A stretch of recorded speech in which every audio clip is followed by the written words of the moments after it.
Bonjour à tous, je vous retrouve cette semaine pour vous apprendre à réaliser des îles flottantes. Pour cette recette, on commence par réaliser la crème anglaise. Il vous faut 3 jaunes d'œufs,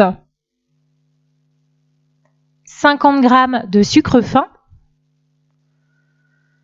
de la poudre de vanille ou des graines de gousse de vanille et 250 ml de lait. On commence par chauffer le lait dans une casserole à feu moyen.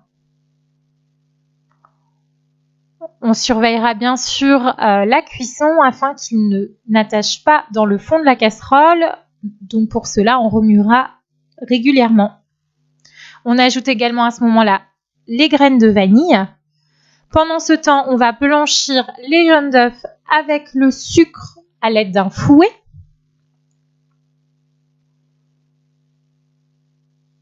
Il faut que le mélange blanchisse et double de volume.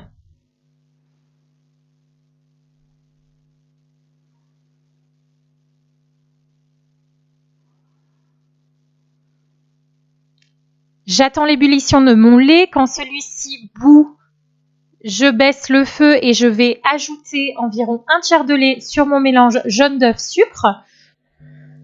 Je mélange rapidement avec un fouet afin que les jaunes d'œufs n'aient pas le temps de coaguler.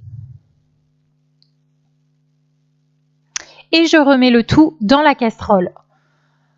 Donc voici l'étape délicate de la crème anglaise, c'est la cuisson parce qu'en fait il ne faut pas faire bouillir le mélange, il faut qu'on atteigne une température d'environ 83 à 85 degrés. Donc vous allez voir, il faut mélanger en fait en faisant un 8 dans la casserole, c'est ce qu'on appelle vanner la crème et surveiller sa température soit à l'aide d'une sonde de température ou alors il y a une petite astuce avec la spatule, c'est d'attendre que la crème nappe la spatule. On fait également un trait avec le doigt et il faut que celui-ci reste figé. Donc là, je continue un peu de cuire. On a aussi un indicateur, c'est la mousse en fait qu'il y a au début qui va petit à petit disparaître quand la crème sera cuite.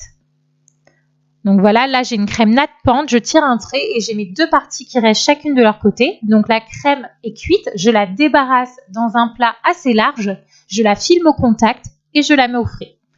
Pendant qu'elle refroidit, je passe au blanc en neige avec 3 blancs d'œufs.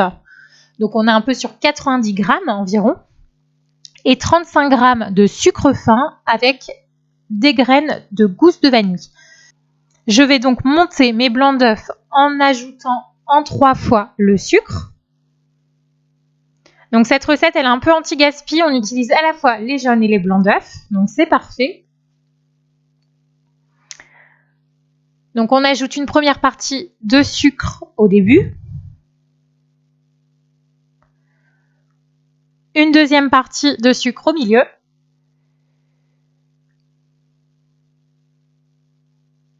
Et la dernière partie à la fin pour les raffermir.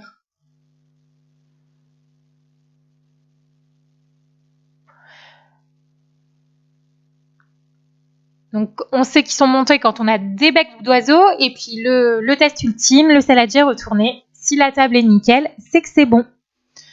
On va prendre du coup une assiette, la filmer de manière très tendue, un peu comme une peau de tambour.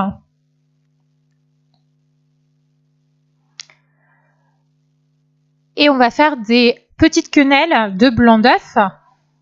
Donc la particularité de cette recette, voilà, c'est qu'on cuit les blancs d'œufs au micro-ondes. C'est hyper facile et rapide et en fait on a vraiment le résultat escompté.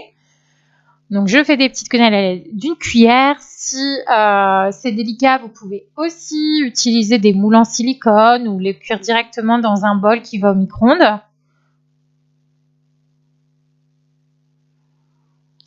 Et donc je vais cuire ça 30 secondes à 800 watts. Donc bien sûr, il faut adapter selon votre micro-ondes. On passe au dressage. Donc petite crème anglaise. Le petit blanc d'œuf monté. Et moi, je mets un petit peu de caramel au beurre salé. N'hésitez pas à retrouver la recette du caramel au beurre salé dans l'épisode 1. Et ensuite, vous décorez avec des copeaux de chocolat, des fruits secs. Ici, j'ai choisi des pistaches. J'espère que la recette vous a plu et je vous dis à très vite pour une nouvelle recette.